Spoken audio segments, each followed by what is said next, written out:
Hello, we're here this morning with Cougar head volleyball coach Joe Sussenguth, and he's going to tell us about the program and himself a little bit. So Joe, if you'd start out, just let us know what your goals are for your program as a volleyball coach.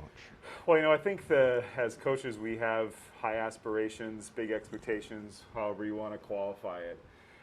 For us here at the University of Minnesota Morris, we're very fortunate to have a great group of athletic department leaders, great faculty and staff to help guide our kids as well. So for me, as much as I think the common answer is to always be in contention for a UMAC title, find your way to the NCAA tournament by having a successful season, for me as a coach, it more ends up being helping these kids here through their 4 years. And finding their way both as student athletes but also as people, and then continuing that on past here. So volleyball is something we do to compete, to have fun, but we're also looking bigger picture for these students in life and helping them get through point A to point Z while they're here. All right, well, you've played quite a few matches already. You're off to a 2-7 start in the non-conference play. So what are your early positive takeaways from the matches, and where are you looking for improvement? If you look at the numbers, especially the wins-loss, you say, wow, this has been an abysmal type of preseason. But you have to remember we haven't had fall volleyball since 2019. And so as much as we are patterned as coaches and players, sometimes even the simplest things, the things that feel most common, you have to take some time to get through and learn. And when you consider that, more than half of our roster are underclassmen being freshmen and sophomores, and when our sophomores had maybe a fraction of what a normal freshman year would be, there's a learning curve that has to take place. And so we're seeing that now, to where figuring things out, learning how to play with new people, learning new lineups. We still have to remember we graduated, 4 very influential people for our program as well. So all those things continue to take place. But we're seeing improvements where we need to see, especially within the serve-receive game and within our offense. When we pass better, it's not anything that's surprising to people. In serve-receive, your offense will be better. So we've seen gains that way.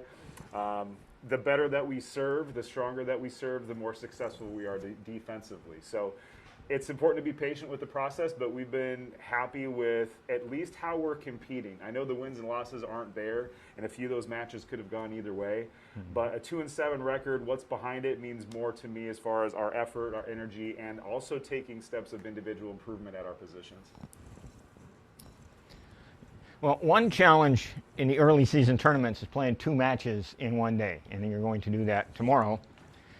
So with that second match, do you sort of throw out those results because players are fatigued, or are you looking for, more depth in your lineup? So how do you evaluate the second matches? You could, but I think at the same time you can look at it as how can we use this for latter points of the season. So for example, we're switching to a format this year in our conference that I'm not familiar with in regards to playing a Friday night match at 7 o'clock, travel, and then playing a 1 o'clock match the next day.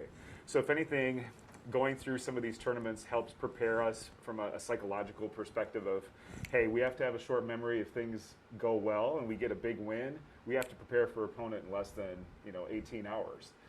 Same thing if with a loss. You have to press that dump button pretty quick, learn from your mistakes, and be ready to play another match the next day. So from a physical standpoint, you bet it's taxing sometimes, especially if you have 5-set matches, 4-set matches that are grueling back and forth matches like we've seen in our non-conference so far this year. But at the same time, you can carry those learning experiences, those physical and mental challenges as you progress once you hit to conference play and some of the other triangular experiences that we'll have, not only today, but also in October when we host Martin Luther and Wisconsin Stout. So in this early season, who are some of the individuals who stepped up, or someone who surprised you, one of your newcomers?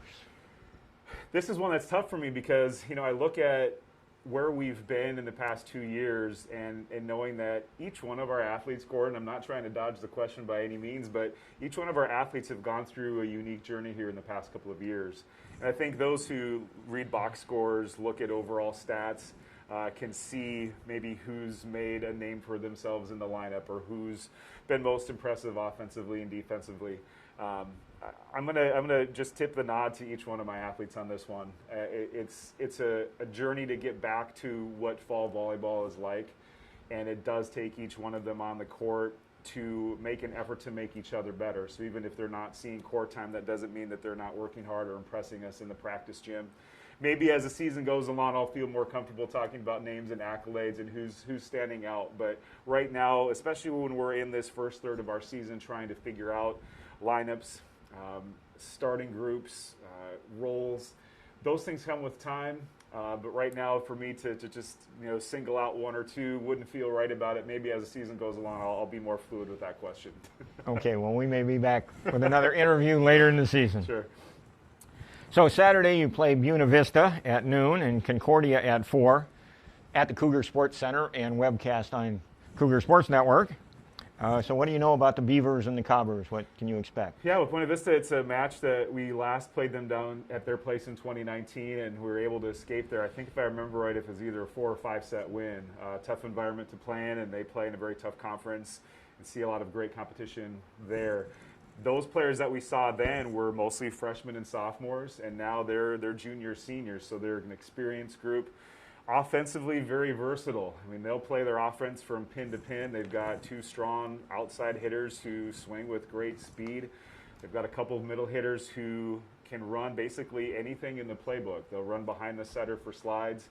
They have a setter who's started there, I believe, since she's been a freshman. And so her experience of having carried that team and making some offensive decisions on the court, that's bode well for them so far early in their season. And then they have a right side attacker who's got a heavy arm swing. And when she's even out of system or things aren't going well for attackers, she finds ways to use the block and score. Defensively in the back row, they pass well. They're solid in their back row play. They play their defense a little bit closer to the sidelines than we're used to, so our hitters are going to have to find ways to adjust. On the flip side with the Cobbers, they're a team that plays in a tough MIAC conference, so we know that we're going to see a high-level team right out of the gate. A team kind of like Buena Vista, they're athletic. They've got great pin players and versatile middles who can run anything. The difference between the two, the Cobbers like to run their back row defense kind of towards the inside of the court instead of protecting the sideline. So offensively for us, it's going to be 2 completely different looks. And we'll have to work on, like we have so far this week, using all the shots in our pocketbook. Whether it's tips, roll shots, finding sidelines and end lines with what we do. So at the end of the day, it's 2 very similar teams offensively, but defensively will give us different looks. Okay. And what's your message to the team as they get ready for a challenging day tomorrow? Be glad that we're home. We've had those 2 long bus rides to Wisconsin and down to Iowa for tournaments, so I think this week has been great for us to kind of catch up on some rest, just being able to not have to worry about getting on a bus and traveling. And just enjoying being back in the Cougar Sports Center playing in front of our fans again. But technically on the court, it's the serve and pass game. I think I'll answer that every single time you ask me that question, is how we control the floor with our serve and how well we pass and serve receive. Because it filters what you do both offensively and defensively and often sets the tone for the rest of the match. So if we can get a handle on those 2 elements, I feel very good about how we can compete against both these teams today. Well, thank you, and good luck tomorrow. Appreciate it. And on into the rest of the season. Awesome. Thanks, man. Okay.